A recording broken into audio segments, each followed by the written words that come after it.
আরে এটা আমার এক্স হাজবেন্ড নয়ন না? তাড়াতাড়ি মরিচগুলা কাটে ফেলি। আরে ও এখানে কি করতেছে? মরিচ কাটতেছে? ও তো আমাকে ডিভোর্স দেওয়ার সময় আমাকে অনেক বড় বড় কথা শুনাইছে যে আমার থেকে ভালো একটা মেয়েকে ও বিয়ে করবে, অনেক সুখে থাকবে, শান্তিতে থাকবে। আর আজকে কিনা ওই পার্কে ঝালমুড়ি ব্যবসা করতেছে। ছি ছি, আমার তো ভাবতে অনেক অবাক লাগতেছে। এক কাজ করি, ওর কাছে যাই। ভাইয়া, এক প্লেট ঝালমুড়ির দাম কত? জি ম্যাম, 50 টাকা। কি 50 টাকা? বাইরে তো 20 টাকা প্লেট। আপনি যদি 20 টাকা প্লেট আমাকে দেন তাহলে আমাকে এক প্লেট দেন, নয়তো আমি চলে গেলাম। না না ম্যাম, 20 টাকা দিতে পারবো না, পার্কে ভাড়া দিতে হয়। 50 টাকা হলে আপনাকে দিতে পারবো। ঠিক আছে, তাহলে আমি চলে গেলাম। ম্যাডাম দাঁড়ান দাঁড়ান, আপনি নিলে আমি আমার মার জন্য ওষুধ নিতে পারবো। কি, আপনার আম্মু অসুস্থ? আচ্ছা ঠিক আছে, তাহলে আপনি আমাকে 5 প্লেট ঝালমুড়ি পার্সেল করে দেন। কি 5 প্লেট? আচ্ছা ম্যাম আপনি বসেন, আমি এখনই প্যাকেট করতেছি। আচ্ছা, আপনার মার কি হইছে? আসলে ম্যাম আমার মা 1 মাস ধরে খুবই অসুস্থ। তার চিকিৎসা করতে করতে আমার যা পুঁজি ছিল সব শেষ হয়ে গেছে, তাই পার্কে ছোট করে একটা দোকান দিছি যেন আমার মার একটু চিকিৎসা করতে পারি। আচ্ছা, আপনি কি বিয়ে শাদী করেন নাই? আপনার ওয়াইফ কি করে? কি ম্যাম, ওয়াইফের কথা বলছেন? ও তো 3 বছর আগে আমাকে ছেড়ে চলে গেছে। আমার মনে হয় অন্য জায়গায় বিয়ে করে সে সুখী আছে। কি? আচ্ছা, আপনাদের কি ডিভোর্স হয়েছিল? হ্যাঁ ম্যাম, আমাদের ডিভোর্স হয়েছিল। সো সরি, আসলে আমি বুঝতে পারি নাই।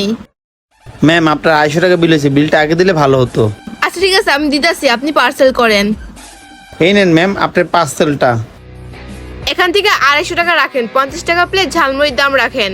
থ্যাংক ইউ ম্যাম 50 টাকা করে দেওয়ার জন্য। আর দাঁড়ান আপনার ভাঙ টাকা দিচ্ছি আমি। আচ্ছা, আপনি কিছু মনে না করলে আপনাকে একটা প্রশ্ন জিজ্ঞাসা করি। আপনাকে দেখে মনে হচ্ছে আপনি অনেক দায়িত্ববান শিক্ষিত ছেলে, তাহলে আপনাদের কেন ডিভোর্স হয়েছিল? প্লিজ ভাইয়া, আপনি আবার কিছু মনে করবেন না। আমার মনে হচ্ছে কি আপনার ওয়াইফ মনে হয় ভালো ছিল না, এই জন্য আপনাদের ভিতরে ডিভোর্স হয়ে গেছে।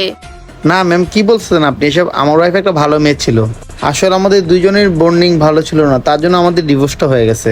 আর কথা আছে না, কপালে না থাকলে কাউকে ধরে রাখা যায় না, আর ওর মতো মেয়ে ভাগ্যে জুটে। তার জন্য তো এখনো আমি তাকে অনেক ভালোবাসি, আর তার কথা আমার রাত্রে খুব মনে পড়ে। ও তাই? এখন আমার ফেসটা খুলি। আরে মনি তুমি?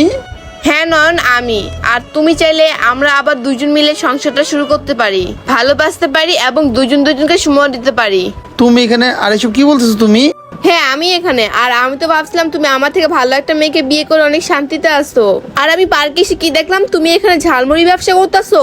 কি অন্য মেয়েকে বিয়ে করবো? তুমি খুব ভালো করে জানো আমি তোমাকে কতটা ভালোবাসতাম। বিয়ে তো দূরের কথা, আমি তোমাকে ছাড়া অন্য কোনো মেয়ের কথা ভাবতেই পারি না, কারণ মন প্রাণ থেকে এখনো আমি তোমাকে ভালোবাসি। এটা সত্যি, তোমাকে ছাড়া আমি অন্য কোনো মেয়ের কথা ভাবি নাই, কখনো ভাববো না মনি। আসলে আমি অনেক বড় একটা ভুল করে ফেলছি। আমি মানুষের কথা মতন চলতাম, মানুষের কথা শুনে আমি তোমাকে অপমান করতাম, তোমাকে ছোট করে দেখতাম। আর তোমার ভালোবাসা বোঝার কখনো আমি চেষ্টাই করতাম না, শুধু শুধু মানুষের কথা শুনে আমি তোমাকে অপমান করতাম। আসলে এগুলো আমি কখনো বোঝার চেষ্টা করি না। প্লিজ তোমাকে মাফ করে দাও। এখন আর এইসব কথা বলে কি লাভ মনি?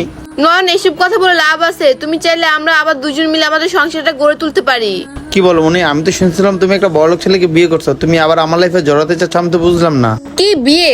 আমি কিভাবে বিয়ে করব বলো নয়ন? আমি তো তোমার মতো ভালো ছেলে কখনো পাই নাই, এই জন্য বিয়েও করি নাই।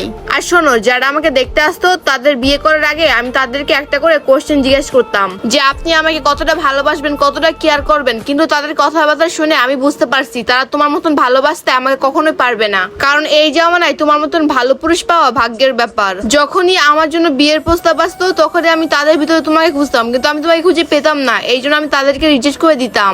কারণ আমি তোমাকে ছাড়া অন্য কোথাও শান্তি খুঁজে পাই না। নয়ন, তুমি আমার মানসিক শান্তি। আর আমরা মানুষকে সব দিক দিয়ে পারফেক্ট খুঁজি, কিন্তু মানুষ তো সব দিক দিয়ে পারফেক্ট হয় না, এক না এক দিক দিয়ে ওদের খুঁত থেকেই যায়। আর আমাদের ভিতরে কোনো খুঁত নাই, আমাদের ভিতরে তো অনেক খুঁত আছে, তাই না? এই ছোট সমস্যাগুলোই সমাধান করে সংসারটা আগিয়ে নিয়ে যেতে হয়। যদি এই ছোট ছোট সমস্যাগুলো আমরা মনে রাখি তাহলে সংসার কখনো আগিয়ে যায় না। আর পারফেক্ট বলতে এই দুনিয়ায় কাউকে পাওয়া যাবে না, কারো না কারোর ভিতরে একটা খুঁত থাকবেই। আর নয়ন, চলো না তুমি আমি মিলে আবার আমাদের সংসারটা শুরু করি। তুমি আমাকে আবার নতুন করে বিয়ে করো, কারণ আমি তোমাকে ছাড়া কখনো সুখে থাকতে পারবো না। হ্যাঁ আমি তোমাকে আবারও বিয়ে করবো, কিন্তু একটা শর্ত আছে। কি বলো? আমাদের সম্পর্কটা অন্য কারোর সম্পর্ককে তুলনা করবা না। আচ্ছা ঠিক আছে, করবো না। আর হ্যাঁ, আমি কিন্তু আগের মতো রেস্টুরেন্টের মালিক না, আমি পার্কে ঝালমুড়ি বিক্রি করি। তোমাকে কিন্তু ঝালমুড়িওয়ালার বউ হয়ে থাকতে হবে, এটা ভালো করে চিন্তা ভাবনা করে ডিসিশন নি। আমার কোনো সমস্যা নাই, আমি ঝালমুড়িওয়ালার বউ হয়ে সুখে থাকতে পারবো তোমার সাথে। বাই দেবে নয়ন, আর অনেকে তো খারাপ কাজ করে, ওদের তো কোনো ভয় লাগে না। আর তুমি তো এখানে কোনো খারাপ কাজ করতেছো না, নিজে একটা ব্যবসা করতেছো ঝালমুড়ির, তাহলে সমস্যা কিসের? তুমি এই ঝালমুড়ির ব্যবসা করবে আর তোমার সাথে আমি অনেক সুখে থাকতে পারবো। আর সত্যি কথা বলতে আমার বিশ্বাস আছে তুমি কোনো একদিন অনেক বড় রেস্টুরেন্টের মালিক হবা। আর শোনো, আজকে ওয়েদারটা অনেক খারাপ, বৃষ্টি আসতে পারে, তুমি দোকানটা বন্ধ করে চলো আমরা বাসায় যাই। হ্যাঁ ঠিক বলছো, বৃষ্টি পড়বে। ঠিক আছে চলো। চলো। বন্ধুরা, স্বামী স্ত্রীর সম্পর্ক একটা পবিত্র বন্ধন, এই বন্ধন সহজে ভাঙবেন না। এবং কি প্রথম স্বামী প্রথম স্ত্রীর মতো অন্য পুরুষ অন্য নারী ভালোবাসবেন না। তাই এই ভিডিওটা ভালো লাগলে লাইক শেয়ার কমেন্টস করবেন। ধন্যবাদ সবাইকে ভিডিও দেখার জন্য। নতুন কেউ লাইক শেয়ার কমেন্টস করতে ভুলবেন না।